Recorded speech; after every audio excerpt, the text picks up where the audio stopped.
Vous avez parlé de l'infidélité dans un couple traditionnel. Il y a une nouvelle mode, enfin, il y a une nouvelle. On va dire que c'est un peu mieux accepté, tu sais, d'avoir plein de partenaires, d'être en couple libre, Polyamour. polyamoureux, tout ça.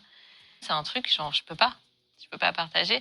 Et par contre, si ça arrivait, ça remettrait pas en question la famille, tu vois. Genre, on va pas divorcer parce qu'il y en a un qui a eu un moment d'égarement de 30 secondes, tu vois.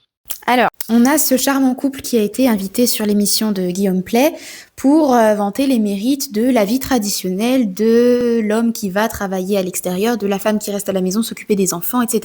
Mais j'ai quand même envie de rappeler ce qui découle un petit peu de ce modèle de vie de Tradwife par rapport à cet extrait justement où ça parle d'infidélité. En cas d'infidélité, qu'est-ce qui se passe? La femme, elle dit clairement non, pour moi c'est pas possible. Et le mec dit un peu plus tard, oui, mais s'il y a un moment d'égarement, on va pas se séparer pour ça. Vous en savez rien.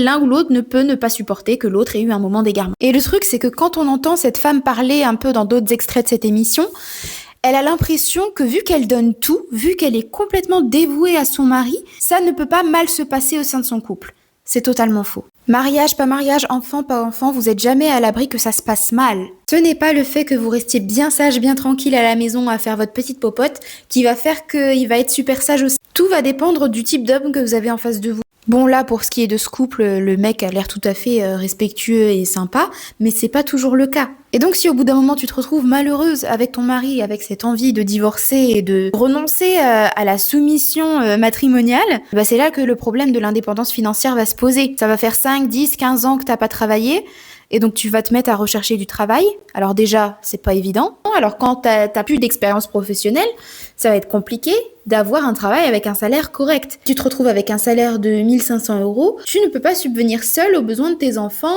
au loyer à payer, aux charges. Ce sera pas une vie heureuse puisqu'il y aura plus assez d'argent. Donc c'est le message que j'ai envie de faire passer à l'heure actuelle, c'est ne soyez pas naïves au sein de vos couples parce que on n'est jamais à l'abri de mauvaises choses.